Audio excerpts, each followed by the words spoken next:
Hi friends, అందరూ ఎలా ఉన్నారు? మీరందరూ బాగుండాలని కోరుకుంటూ ఇప్పుడు వెళ్ళిపోదాం దెయ్యాల ప్రపంచంలోకి, దెయ్యాల లోకంలోకి.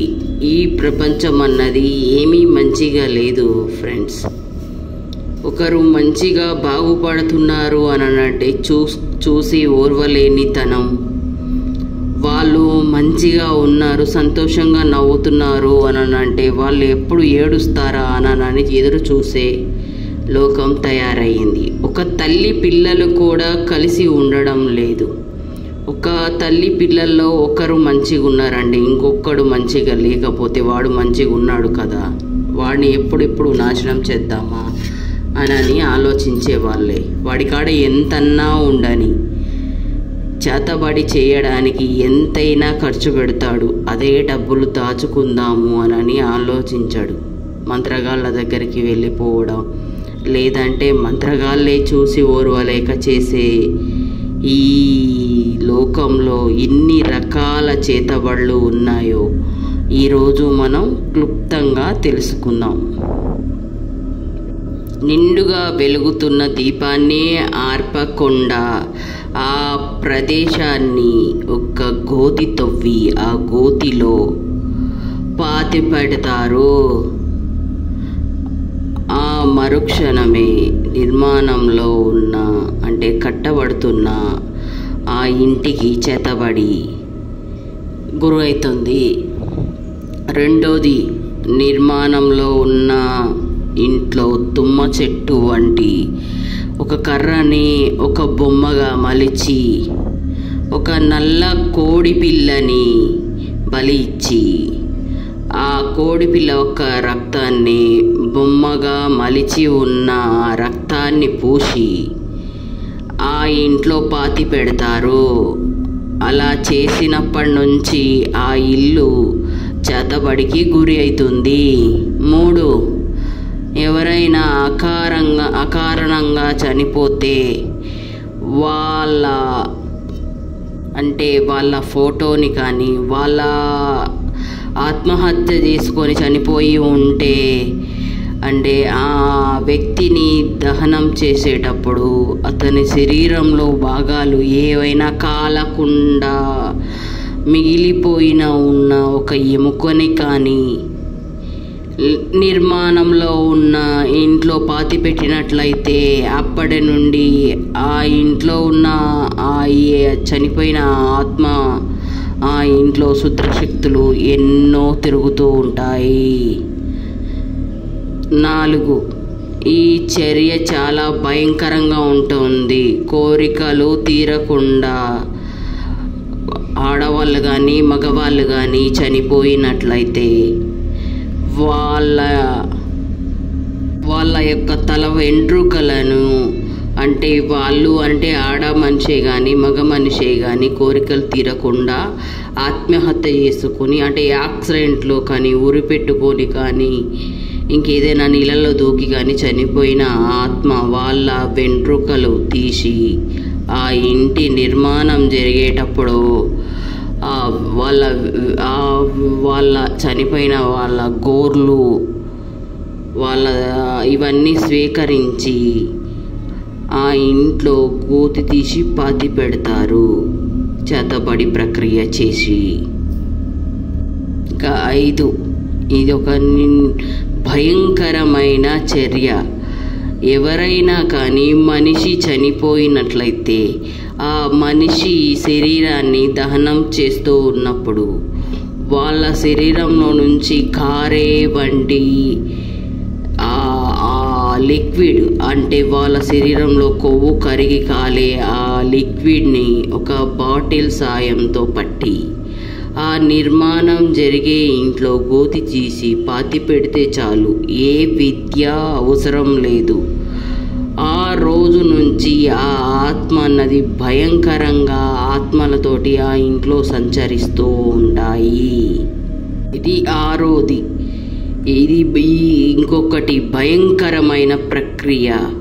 ఎవరైనా కానీ గర్భవతి చనిపోయి ఉంటే ఆ ఒక్క మనిషి తలపైన జుట్టుని కత్తిరించి ఒక జటగా అల్లి ఆ జడకు క్షుద్ర పూజలు చేసి చేతబడి చేసిన ఆ మనిషి కొత్తగా కడుతున్న ఆ ఇంట్లో గోతి తీసి పాతి పెట్టినట్లయితే నిజంగానే ఈ ప్రక్రియ అన్నది చాలా భయంకరంగా ఉంటుంది.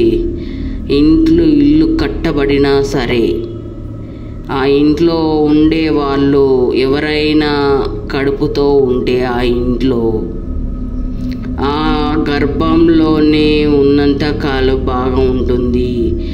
ఆ బిడ్డ బయటకు వచ్చిన తర్వాత అంటే ఆ బిడ్డ పుట్టిన వెంటనే అకస్మాత్తుగా చనిపోతాడు. ఇలాంటి చర్యలకి పాల్పడే వాళ్ళందరూ క్షుద్ర శక్తులు ఎన్నో వశం చేసుకొని ఉంటారు. వాళ్ళు అతి భయంకరమైన విద్య చేతబడి విద్య. మరి చేతబడి ఎలా చేస్తారు? చేతబడి జరిగిన వాళ్ళ పరిస్థితులు ఎలా ఉంటారు? చేతబడి జరిగిన వాళ్ళు ఏ విధంగా మరణిస్తారు? వాళ్ళకి ఎలా అనిపిస్తుంది? ఒక్కొక్కరు ఏ విధంగా చావుకి దగ్గర పడతారు మనము ఈ వీడియోలో తెలుసుకుందాము. ఎవరైతే చేతబడికి గురైన వారు నాకు చేతబడి జరిగింది అని వారే ఎలా తెలుసుకోగలరో అని ఆ నింద వేరొక వ్యక్తి మీద పడేటట్టుగా మోసం చేసే ప్రక్రియలు కూడా ఉన్నాయి ఈ చేతబడిలో. ఎందుకంటే ఈ చేతబడి చేసే వ్యక్తి ఆ వ్యక్తి ముఖంని తీసుకోకుండా ఎవరైనా అమాయకుడు అతని ఫేస్ని వేరే వాళ్ళకి కనిపించే విధంగా చూపెడతారు. అది తెలుసుకోవడం పెద్ద పెద్ద మాంత్రికుడు వల్లనే అవుతుంది, మామూలు వల్ల కాదు. ఎందుకంటే వాళ్ళే అని చెప్తారు. వీళ్ళు ఏమనుకుంటారు, అరే ఇంత ఘోరంగా ఉన్నారా వాళ్ళు మంచోళ్ళు అని అనుకుంటాం. కానీ ఈ మోసాన్ని మనం గమనించాలి, వాళ్ళు చేసే మోసాలు. ఇక్కడ మనము ఒక్క విషయం గమనించాలి, నిజంగా చేతబడి చేసిన వాడు ఇంట్లో హాయిగా ఉంటాడు. ఏ పాపం ఎరుగని వాడు చేతబడి చేస్తున్నాడు అని నిందలు పాలు అవుతూ ఉంటాడు. అలాగే చేతబడులు అనేవి చాలా రకాలు ఉంటాయి. చాలా రకాలు ప్రయోగాలు జరుగుతూ ఉంటాయి, చేస్తూ ఉంటారు. మన కాలి మట్టితోటో మన తల వెంట్రుకలతో మనం వాడి పాడేసిన వస్త్రాలతోటి బట్టలతోటి మన ఫోటోతో మనం నడుస్తున్న మా ప్రదేశంలో నిమ్మకాయలు మంత్రించి వేయడం ఆ నిమ్మకాయలు దాటుకొని వెళితే మనము చేతబడికి గురవుతాము. అలాగే కాళ్ళు కానీ చేతుల గోళ్ళతో కానీ అరటి మొక్కతో కానీ మనం వండుకోబోతున్న మాంసంతో కానీ మనం వాళ్ళు చేత్తో ఇచ్చిన జున్నుతో కానీ వాళ్ళతోటి ఎక్కువగా మాట్లాడుతున్నట్టయితే, లేదంటే వాళ్ళ కళ్ళల్లో కళ్ళు పెట్టి చూసినప్పుడు కానీ, లేదా వాళ్ళని చూసి ఒక్కసారిగా భయపడిన చేతబడులు చేసే వాళ్ళ ఇంటికి మనం వెళ్ళినప్పుడైనా సరే, వాళ్ళ ఇంటికి గుమ్మం తొక్కడం వల్లైనా సరే, అడుగు వేసినప్పుడు వాళ్ళ చేతులతోటి పసుపు పూసుకొని వాళ్ళ కంట పడినప్పుడు కానీ, వాళ్ళ చెప్పులు మనం వేసుకున్నప్పుడైనా సరే, చేతబడి చేసే వ్యక్తులు శుద్రశక్తులు ఉన్న వాళ్ళు పూజలు చేసేటప్పుడు అది చూసినా మనం చేతబడికి గురవుతూ ఉంటాము. కూడా చూడకూడదు. మన చేతబడి చేసేవాళ్ళు చూసినా సరే మనం చేతబడికి గురవుతాము. మన కుటుంబం కూడా చేతబడికి గురయ్యే ఎక్కువగా ఉంటుంది. అవి ఉపయోగించే విధానాలు. మనం కొత్తగా కట్టుకున్నప్పుడు ఇల్లు కట్టేటప్పుడు మన మీద ఎవరైనా చేతబడి చేయాలి అనుకుంటే ఇంకా భయంకరమైన వస్తువులు కొత్తగా కడుతున్న ఇళ్లల్లో పాతి పెడుతూ ఉంటారు. ఒకటి, ఆ ఇంటి పునాదులు కడుతునేటప్పుడు ఆ ఇంటి యజమానికి కానీ బయట వారికి కానీ ఎవరికీ కనిపించకుండా అర్ధరాత్రి వేళలో చేతబడి చేయాలి అనుకునే వ్యక్తి ఒంటరిగా కడుతున్న ఇంటి లోపలికి వెళ్ళి అర్ధరాత్రి వేళలో ఆ ప్రదేశంలో పూజలన్నీ నిర్వహిస్తూ ఒక దీపం ముట్టించి ఇక పూజ అంతా పూర్తయిన తర్వాత దానిని ఆ పదార్థాన్ని ఆ వస్తువుని భూమిలో పాతి పెడతారు. ఈ విధంగా చేతబడి చేస్తారు. ఇది చాలా పెద్ద భయంకరమైన విద్య. ఈ విద్య ప్రయోగించిన తర్వాత ఇది చేతబడి గురైన వాళ్ళు 90 రోజుల్లోనే ఈ మంత్ర విద్య సాధించగలరు. ఇది చాలా కష్టమైన విద్య. ఇది 91 రోజుల్లోనే కొన్ని క్షుద్ర శక్తుల్ని వాళ్ళ బానిసగా మార్చుకుంటారు. అంటే చేతబడి గురువు అయితే తన అదుపులో ఉన్న శక్తులు తన అనుచరులే. ఆ శక్తులు శిష్యులుగా ఉంటారు. ఆ శక్తులు ఆ మంత్రగాడికి తప్ప ఏరెవ్వరికీ కంటపడవు. ఆ క్షుద్ర శక్తులు ప్రతి క్షణం ఆ మాంత్రికుడు చుట్టే సంచరిస్తూ ఉంటాయి. ఒక్కసారి మాంత్రికుడికి క్షుద్ర శక్తులు వశమైనట్టయితే చాలు, జీవితకాలం అతను జీవితాంతం బానిసగా జీవించాల్సి ఉంటుంది. అదేవిధంగా ఆ శక్తులు బాగోగులు కూడా ఆ మాంత్రికుడే చూసుకో ఉంటాడు. వాటి పాలన వాటి ఆకలి తీర్చే బాధ్యత కూడా ఆ మంత్రగాడే చూసుకోవాలి. వాటి అతి భయంకరమైన ఆకలి తీర్చడానికి ఆ మంత్రగాడు మనుషులు, పశు పక్షాదులు, చెట్లు చేమలు, పొలంలో పంట కూడా కావచ్చు. ఎక్కువగా మనుషులు పశువులు అంటే ఆ క్షుద్ర శక్తులకు చాలా ప్రీతి. ఒక్కసారి ఆ క్షుద్ర శక్తులు కన్ను కానీ పశువుల పైన కానీ మనుషుల పైన కానీ పడింది అంటే రోజుకి శరీరము కృషించుకొని పోతుంది. మనిషి అయితే సుమారుగా 68 రోజుల్లోనే సుమారుగా కృషించుకొని పోతుంది. 34 రోజుల్లోనే మరణించవచ్చు.